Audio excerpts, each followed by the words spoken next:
Coming up on this episode, we've got our Pride Month Book Club.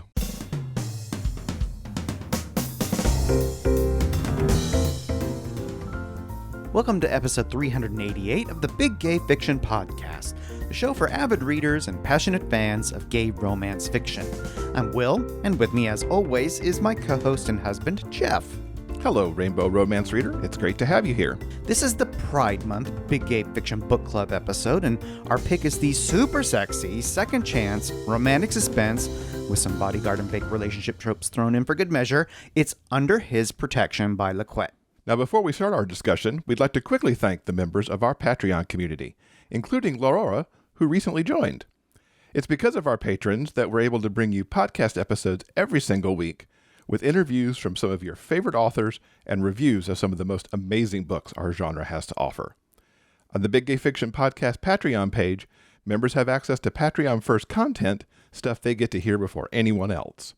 Patrons help fund the transcription of the episodes, making sure the show is accessible to all readers and listeners. If you're in a position to help the podcast grow and would like more information, simply head on over to patreon.com/biggayfictionpodcast. Under His Protection starts off with Elijah. It's his first day back at his Brooklyn police precinct. Several months earlier, he was attacked while working a case. His physical injuries may have healed, but secretly Elijah wonders if he has still got what it takes to do his job. Captain Hart Surlington gives him back his gun and badge, but it comes with conditions. Before he can start his new position in cyber crimes, he is being asked by the top brass to take a protection detail. The Brooklyn District Attorney's Office is currently prosecuting a case involving a criminal organization that's been operating as a church. And the night before, they attempted to kill the assistant DA by blowing up his car. Elijah will watch over him as the trial proceeds. The only problem is, Elijah already knows him very intimately. I just love how LaQuette, in a very few number of pages, has given you everything that you need to know for this book.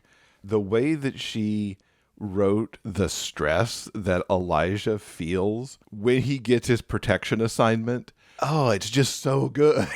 It just starts so good right here from the beginning, when all he wants is to go to his, what should be a safe job over in cyber crimes. Not only does he get this protection detail, but it's with this person that he already knows way too well. Camden and Elijah spent one spectacular night together 5 years ago and haven't seen each other since. Camden requests someone else. Surlington says it ain't gonna happen. And neither one of them is particularly happy about the bodyguard babysitter situation that they found themselves in, because no matter how good their past involvement may have been, and it was really damn good, Elijah has a job to do, and he is going to do it. I love that Elijah is referred to as a real-life walking sex dream. That tells you how good it all was 5 years later, that they can still think of each other in those kinds of terms. Not to mention the fact that they both try to bluster their way through how much 5 years ago didn't mean to either one of them. Cases against the path of unity have gone to trial before, and witnesses have turned up dead. This time, the key witness in the new case has been sequestered away until it comes time for her testimony. Camden is the only person who knows her true identity, so it seems if they can't kill her, they're going after Camden. To keep him safe from the men who very much want him dead, Elijah is going to have to hide him away. And the perfect place is Elijah's house in Westchester. Since nobody knows of the very personal connection that they share, and the only residence on file is Elijah's Brooklyn apartment, this house is the perfect place to lay low for a while. After they arrive at the house, Elijah checks in with his captain, who has intel from the inside. The cult members are out searching for Camden. They don't believe he died in the explosion, which is officially the unofficial story. So Elijah and Camden need to be very careful and hang tight. One of my favorite lines here is that Camden might be safe from his enemies, but being safe from each other was an entirely other matter.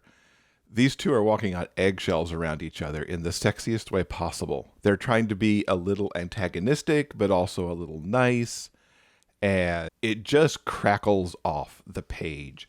You get the desperateness of them both. Camden wants to be safe, Elijah wants to do his job, but yet how they're going to hang out together for how many ever days this takes. LaQuette builds so much suspense. I'm just kind of in awe of her storytelling, to be quite honest.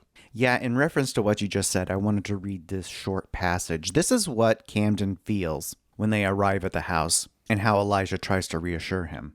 My job is to keep you hidden and alive until it's time to get you back to the city for your big day in court. Until then, kick back and relax a few days. His entire body tensed at the idea of relaxing in their current situation. Sensing his discomfort, Elijah gave his hand a reassuring squeeze. I promise nothing will happen out here. It was such a small gesture, Elijah holding his hand to comfort him. But in the midst of the shitstorm he was now trying to bluff his way through, he hung on to the small sliver of hope Elijah was attempting to give him, while simultaneously trying to deny the sizzle of electricity that singed his skin. He took a slow breath as he wondered which was more dangerous, the threat on his life or the attraction he held for the man tasked with protecting him. You picked a perfect passage right there. And then to add on to all that, what are they doing while this happens? Elijah's cooking for him, which is one of my favorite things that comes back time and time again in this book, is food. And we'll talk more about that later for sure. But so much connection happens in this book over food, even despite everything that's going on around them. So Camden is still very much drawn to Elijah. He felt that pull 5 years ago when they agreed to go on a blind date, and he feels it now as he watches Elijah shake his considerably sexy groove thing as he cooks them some breakfast for dinner. As they eat, they talk about family. Each of them have fathers that were or are very successful. Camden's father is a district court judge who has his son's life intricately mapped out. And as they're talking, Cam wants to know what Elijah is doing to catch the members of the Path. He is not doing anything. There's a team working on the outside for that. Elijah's job, his sole focus, is to keep Camden safe. Elijah gets a call from his captain. They have worked together and have been friends for a really long time. Surlington now knows about the past he and Camden share, and she gives him an out. She can find someone else to do this job. But Elijah declines. He made a promise to Camden, and he wants to follow through on that. Camden is bored after only a few hours of protective custody. He can't access any social media or any of his online accounts lest his location or his existence be known. Elijah invites him to join him in the basement for a workout. When Camden sees Elijah in pain while he's stretching his leg out, which bore the brunt of the injury that he's still recovering from, Camden offers him a massage, therapeutic only, and it's while he's doing this that he reminisces about that amazing night so many years ago.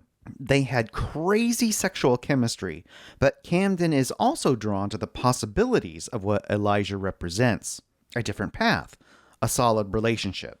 They both know that they shouldn't do it, but they kiss anyway. And the kiss isn't really a surprise here because we've seen through both of their points of view how as they settle into the house, into this protective scenario, that each of them are really looking at one another, seeing the possibilities of what maybe they missed already from 5 years ago.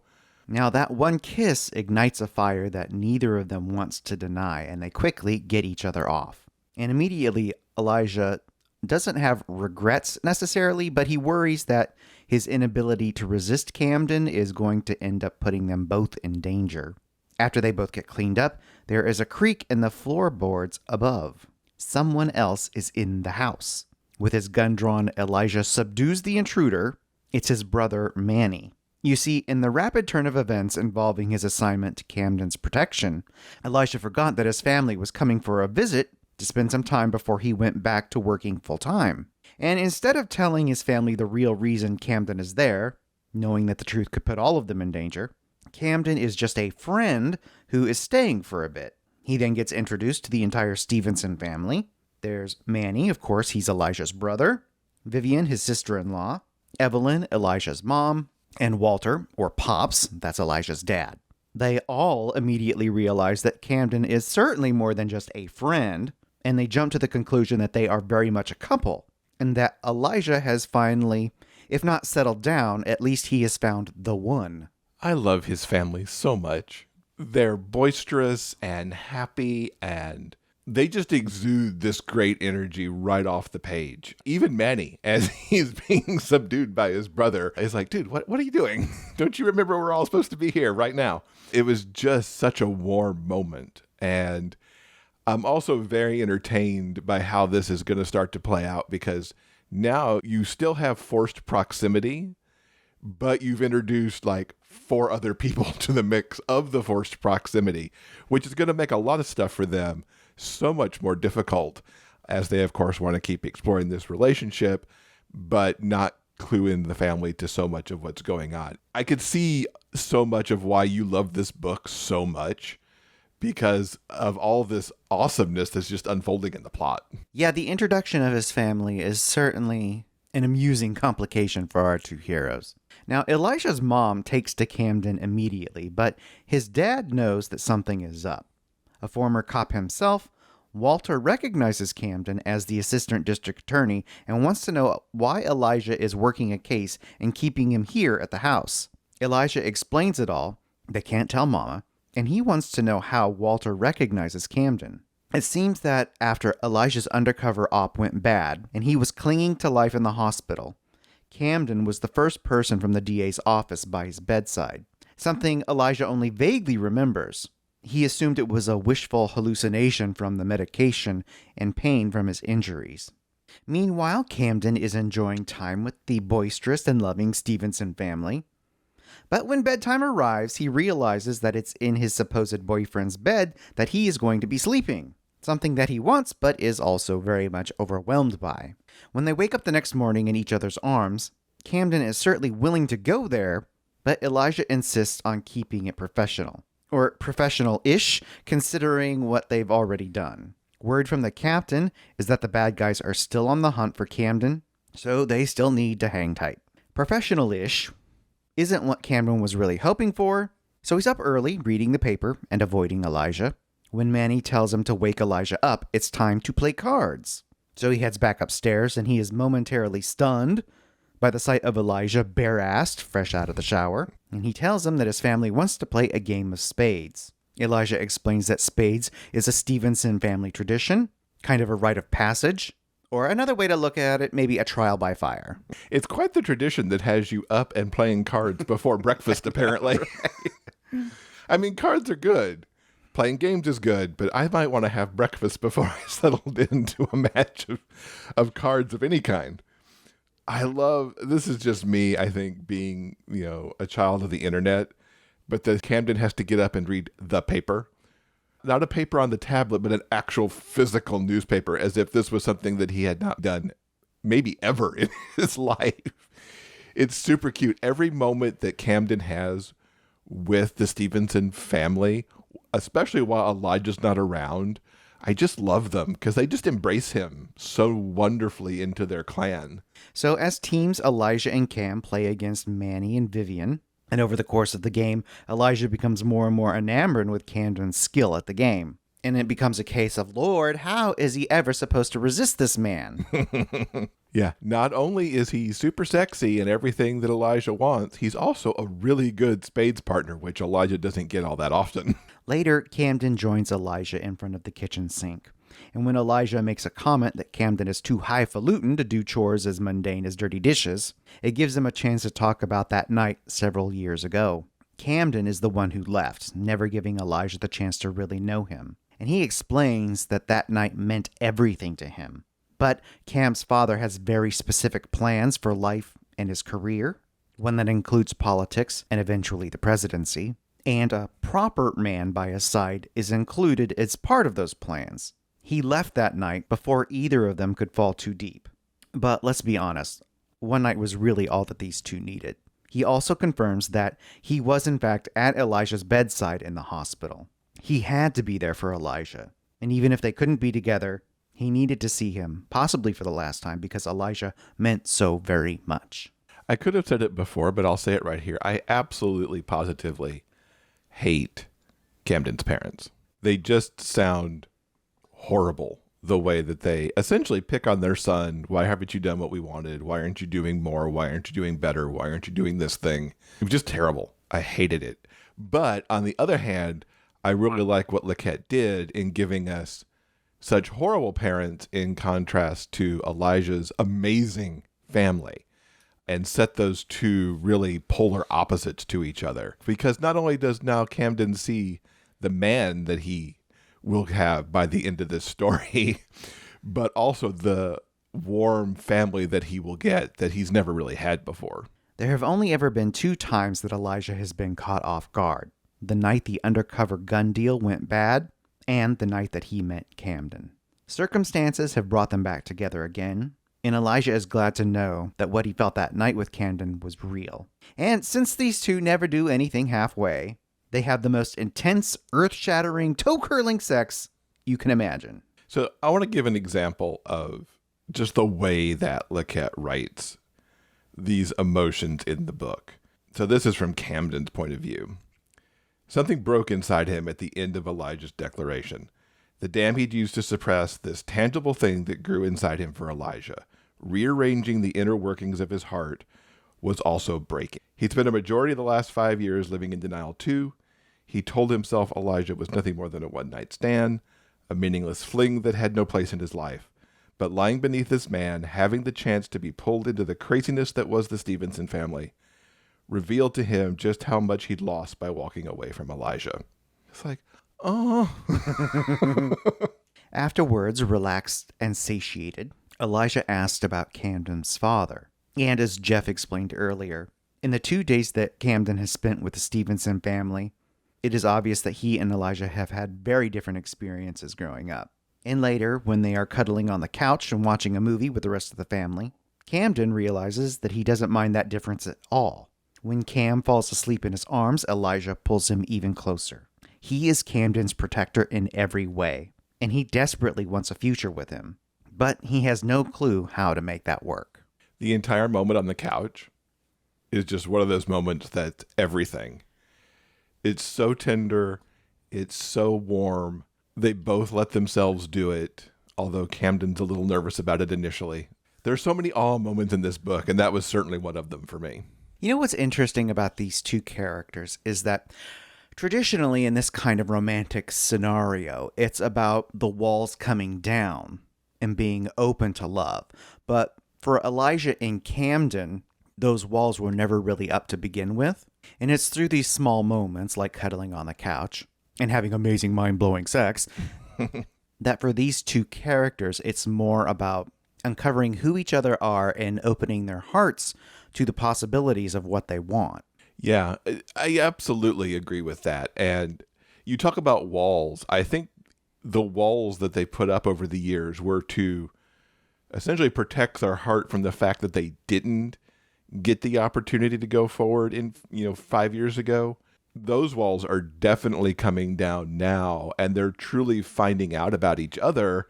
And so the world of possibility now sits there, and they've got to figure out how to get it with all the external crap that is going on. So I just said there weren't any walls, and you just said that there were. Well, there aren't any walls that you were talking about. I think they put up more walls of protection more than anything else. It wasn't walls around the fact that they didn't want to do the relationship, but they had to protect themselves from those years where they were separated. I actually don't agree. I think when we're talking about walls, we're talking about lies that we tell ourselves in order to protect our emotions. 5 years ago, after their night together and then Camden left, he wasn't putting up walls or lying to himself about how amazing that night was. He left because he knew Elijah wouldn't fit into his father's very specific plan for Camden's future. And he didn't want to put Elijah what he assumed would eventually be heartbreak. So I really don't think it's about him telling himself a lie or putting up a wall. He's putting physical distance between them and actually making a sacrifice, which is a theme that we'll get to later in the story. That totally makes sense. I like your take on it much better than I liked mine. I think we're essentially saying the same thing, but I like how you put it much better than I did. So in the morning, Camden has a heart-to-heart with Elijah's mom. He talks of his and Elijah's issues in the vaguest way possible, so as not to give away their fake relationship. But you can't fool Evelyn. She can see what they have is real, and any problems that they have will work themselves out, if they want it bad enough. And she sets out teaching him how to make biscuits and salmon cakes. This is probably my favorite scene in the whole book, which might be a little weird since it doesn't involve the actual romantic pair being together. But this is the scene you want to have, all of your romantic partners to have with parents. She had such a wonderful thing to say that it's like, in essence, you're not cooking for him. You're cooking with him. This isn't about serving your man or, preparing his food for him. It's about working together, being able to cook with him, alongside him in the kitchen, to have that together time. Oh my God, it's just one of my favorite scenes ever. It makes Elijah's heart very happy that Camden would take the time to learn and make his favorite meal the right way. Yeah, because there is a discussion about the right way to do it, and that his mama doesn't usually teach people that way. Evelyn steps out to go to the store to give the guys some privacy. When all this is done and the dust is settled, after all, there is the fact that there is still a threat against Cam's life, they want to sit down and have the talk. For real. And figure things out. They both want it. They just have to figure out how to do it. After breakfast, they decide to make a meal of each other. And while sexing up Elijah in every conceivable way, Camden realizes that this is everything that he has ever wanted. That this is love. And that there is no way that he can ever give this man up. Yeah. As he says, he'd felt more cared for, more cherished than he'd ever experienced in his life. So I want to preface this next section of our discussion with a bit of a warning. There are spoilers ahead for some of the action story beats as we get closer to the end. If you've enjoyed our description of Cam and Elijah's love story so far, and want to be surprised by some of the emotional and action-packed story points that are about to come, I suggest you maybe hit pause, read the book for yourself, and then come back. Because there is some major stuff ahead. My love of romantic suspense kicked right in as we finally got into the last act of this book. It's like, oh my God, what's about to happen? How's it going to work out? Because Elijah and Cam are all going to be good on the other side. Somehow they will get to the other side of this. But boy, does LaQuette take us on a ride first. So with all that being said, let's dive into the finale. Captain Serling lets Elijah know that her guy on the inside has turned up dead. He needs to keep Camden close, because the path is clearly onto them. And when they all realize that Mom hasn't come back from the store yet, Elijah's dad calls her, and she uses code to let them all know that she is in trouble. The path has got her, and what they want is simple, a trade. Elijah's mom for Camden. And I love that the code related to food. Camden was like, how do you know she's in danger? And it's because she would never, ever go looking for that food. Raisins and potato salad? No, thank you. Carrots, maybe, but raisins? Hell no. Seeing the anguish of the Stevenson family as Elijah and the captain try to come up with a plan, it is just too much for Camden to bear. Time is running out. So he sneaks out the back and heads to the drop-off point all by himself. Silly boy. Justifiable, but silly. Elijah and Captain Serlington race to the scene and get there just as the trade is happening. A shootout ensues. Evelyn is shaken but unharmed, but Camden is unconscious, barely hanging on. Blood is everywhere. At the hospital, while Elijah waits by Camden's bedside, Serlington delivers the news that the mole in the department has been uncovered and that the various leaders of the path have been rounded up. The case is essentially closed. She also has eyes and can see what is going on with her friend. Is he in love? Undoubtedly. She hopes that it's all worth it, because if this goes south, it's going to be Elijah who pays the price. I like this captain a lot. When we first meet her, she's very much the stern commander, even though she's also Elijah's friend. And then as all this keeps rolling out and she really understands the position that he's been put in, protecting Cam, and the relationship that's clearly on display in the hospital as they wait for Camden to wake up.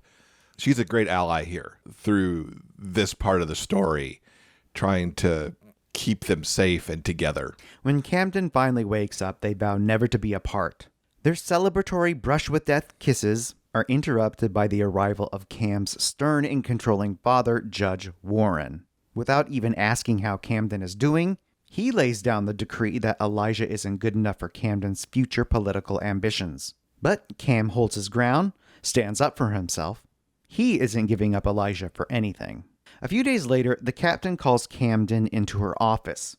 She has received an official complaint against Elijah, filed by Camden's father. None of the charges against Elijah would hold up in court, but this could cause a lot of problems for him. Cam calls his dad to try and get him to do the right thing, but the judge is a dirty, manipulative power player. If Cam doesn't do what he wants, he will not only ruin Elijah's life, but the lives and reputation of his family as well. Cam can't see any way to stop his father, so to keep him from ruining Elijah's life, he agrees to his demands.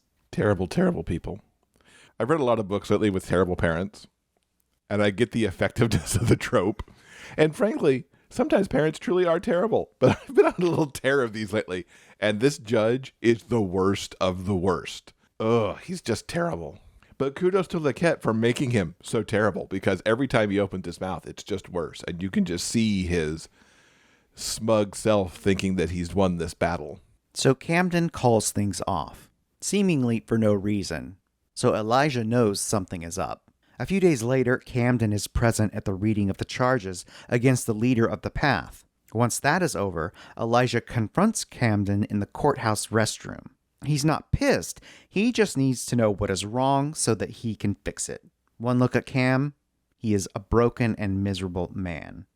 And he eventually explains the situation with his father. So after some definitive declarations of their undying love, Elijah knows that they are stronger together than they are apart, and that they will figure this out. Elijah's protective qualities, especially concerning those he loves, have been on display in big and small ways throughout the entire story. And I think here in this particular scene, where Camden is so obviously hurting, that Elijah's instinctual need to protect his man really come on strong, because he is not giving up until they find a way out of this. This is not going to be a replay of 5 years ago. Exactly. Camden figures out that the only way to deal with an emotionally manipulative asshole is to speak your truth. After all, how can a blackmailer hold power over you when you take the power back? Camden and the captain go on the 6 o'clock news for an interview detailing the story of the takedown of the Path. The story, however, has one small change. As Camden tells it, he refused to be put under the recommended protective custody. He did, however, agree to go into hiding with the man he's been in a relationship for the past 5 years. This romantic version of the story, protection and devotion and love, essentially makes his father's complaint of impropriety null. If he now publicly tries to come between the devoted, heroic couple, he'll be seen as the asshole he truly is. I would have liked a bonus scene of his father watching that play out and just the emotions that would have gone through in that moment. So after the interview airs, Camden shows up on Elijah's Brooklyn doorstep. He wants to know if he is ready for a lifetime together. Elijah is like, yeah, he'd be down with that. And Camden agrees that forever and a day sounds pretty damn good. There's a line that Camden gives as he's kind of sorting through everything that he just did that really caps the story really well. He says, I thought about what kind of man did I want to be? Am I always going to let others who claim to know better bully me into things I don't want to do? Or am I going to live my life on my own terms? The latter sounded much more fun, so here I am. Go Camden. So how was this for you getting to reread it after a couple of years? Well, I fell head over heels for this story when it was first released in 2019. It was one of my favorite books that year. And I vowed that if this book ever got a re-release, it was going to be a pick for book club. So first, I'm really glad that I had a chance to share this book with you and all of you that are listening. And revisiting Camden and Elijah's love story just reaffirms everything that I felt about it the first time around. The story is full of heart and a lot of heat, and it manages to take a lot of different tropes, and in the telling of the story, it doesn't come out as like a confusing mishmash. The emotional through line for these two characters is very clear and really strong. There's no doubt in the reader's mind how devoted these two are to one another, and how there is no possible way that they are going to screw this up a second time. The second chance thread is strong throughout, and then all these other tropes come to play in the middle of it. I'm particularly intrigued how this worked as romantic suspense, because it sets itself up as romantic suspense right at the beginning, because Camden's almost blown up. And then you've got the protection thing, but it's done in a way that the characters don't have to constantly find themselves in peril and move that around, how they get to have romantic moments, because you've got this whole middle part of essentially forced proximity somewhat removed from the threat because it's not sitting on top of them all the time. Well, the safe house is safe. Yeah. So that they have the opportunity to explore other things other than the danger that they're in. Yeah, you don't get those awkward moments of, well, we're being shot at, but we're going to have a moment over here where we're going to have some sex right now because Right. we need to have some sex over here. So it's a really intriguing way to do romantic suspense and keep the suspense up, because we do check in on the case from time to time, but it doesn't keep all the other stuff from happening. I really liked how it played out. Another nice bonus would be to see their wedding sometime, because I would like to see the Stevenson clan at a wedding. You hear that, LaQuette? We need a bonus follow-up scene for this story. So, yeah, we both really enjoyed Under His Protection. We hope that you have enjoyed our detailed discussion of this amazing story. And if you haven't yet had the opportunity to read this book, we hope that you'll give it a try. I don't think you'll be disappointed. Absolutely not. This is just amazing. And just a reminder, this episode's transcript has been brought to you by that awesome Patreon community that I mentioned earlier. If you'd like to read our conversation for yourself, simply head on over to the show notes page for this episode at biggayfictionpodcast.com. And if you'd like even more gay fiction recommendations, Will and I have put together Happily Ever After, a free ebook full of reviews and suggested romance reads. So whether you're in the mood for contemporary or historical or holiday romance, we've got you covered. You'll get the ebook when you sign up to the Rainbow Romance Reader Report, our weekly podcast newsletter. To learn more and to get your free ebook, go to biggayfictionpodcast.com/report. All right, that'll do it for now. Coming up on Monday in episode 389, we celebrate Christmas in July. You know we love holiday romances, so we're going to bring you a little Christmas magic as we discuss the terrific Lifetime holiday film, The Christmas Setup. On behalf of Jeff and myself, we want to thank you so much for listening, and we hope that you'll join us again soon for more discussions about the kind of stories we all love. The big gay fiction kind. Until then, keep turning those pages and keep reading. Big Gay Fiction Podcast is part of the Frolic Podcast Network. Find more shows you'll love at frolic.media/podcasts. Production assistance by Tyson Greenan. Original theme music by Daryl Banner.